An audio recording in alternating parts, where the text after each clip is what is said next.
I am Bonte Hill, and as always, before we get to the meat of the show, as always, we're brought to you by Mancini Sleep World. Every mattress is backed by our Rest Easy promise of a 365-night comfort guarantee with the lowest prices and next-day delivery. Visit sleepworld.com. That is sleepworld.com. Don't forget, get terror-free savings and get 40% off top brands like Beautyrest and Sealy. And fellas, we're going to sleep good tonight because we're going to be up all day talking about Jonathan Kuminga as he finally agreed to a 2-year, $48 million deal to return to the Golden State Warriors, a team option in the second year, as sources have confirmed to our very own Dalton Johnson. Of course, first reported by ESPN Shamsarane. He's eligible for a trade January 15th. There's a lot to get into with this deal here. So, Monty, I'll start with you.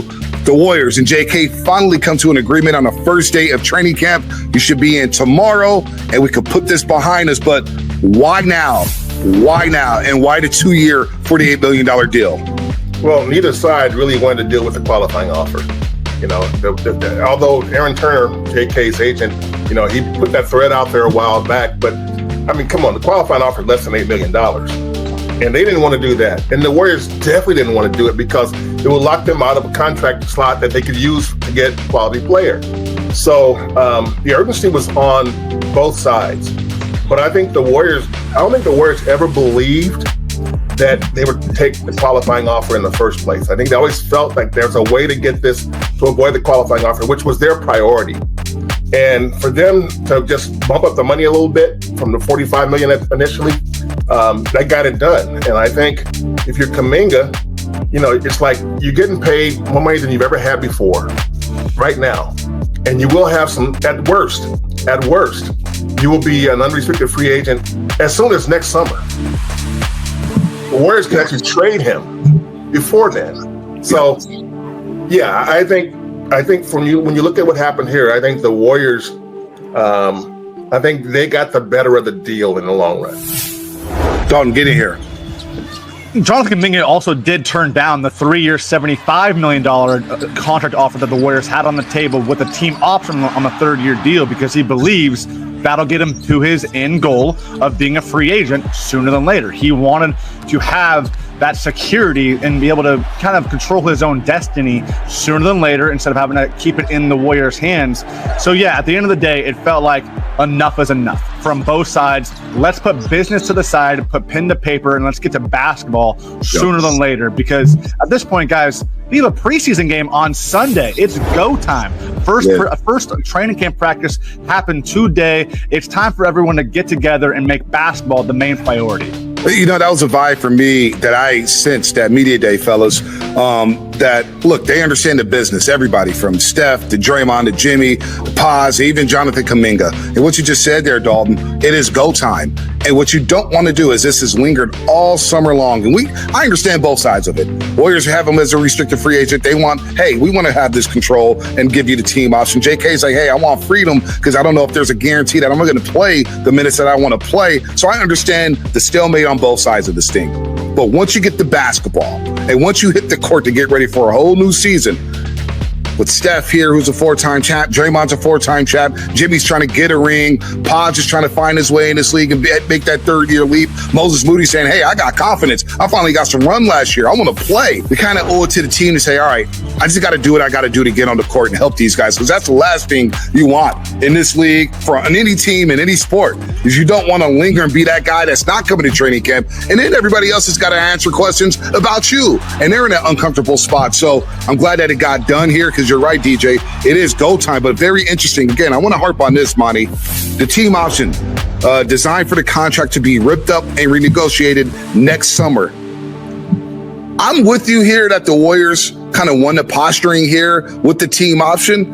However, for JK, even if he gets traded before January 15th or after January 15th, the fact that the deal could be ripped up and he could renegotiate a new deal is a win for JK as well. No doubt about it. I mean, I think that's the part that appealed to him in addition to the money, is that he can be an unrestricted free agent before he's 24 years old.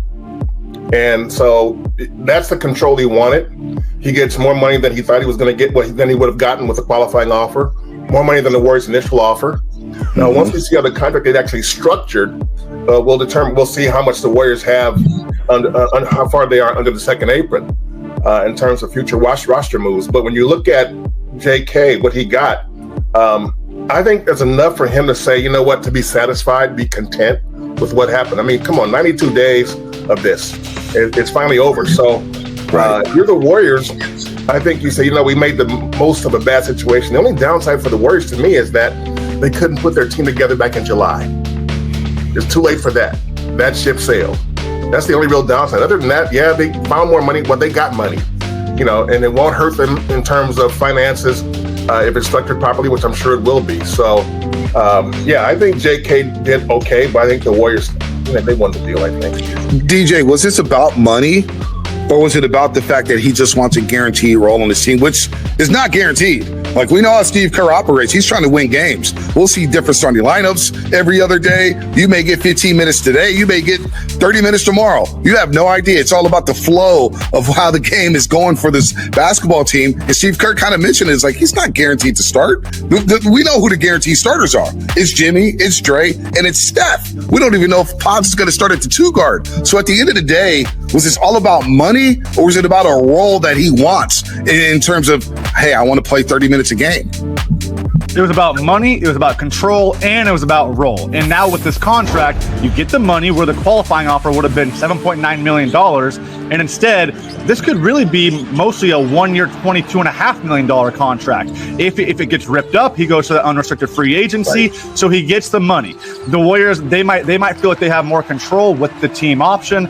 And then we talk about the role. He's not going to start, not on a everyday basis by any means. He wants to be a starter. He wants to have the ball in his hands. He wants to close games. There's no guarantee that he's going to close games, and we know that on a usual basis, he will not be in the starting 5. There's nothing in this contract that says that Steve Kerr has to, well, now that you have the contract, I got to give you more minutes, give you a bigger role. No, it's still going to be run by the ways of Steve Kerr, Steph Curry, Draymond Green, and Jimmy Butler, and now Al Horford as well.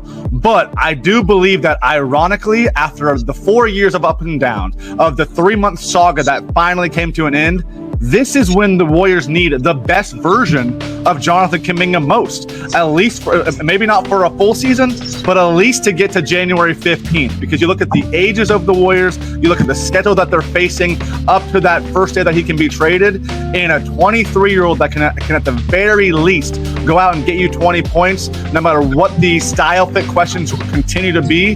He could be a huge weapon in the back of the pocket to go out and be the real team that they want to be when it's all said and done. Yeah, Steve has made it clear that JK is not a fit with Draymond and Jimmy. There's no spacing. And so today when we talked to Steve, he talked about spacing. He loved the spacing of this team now. And so that's not good. He knows if he plays JK, Jimmy, and Draymond, that spacing shrinks up. So you might see JK start in some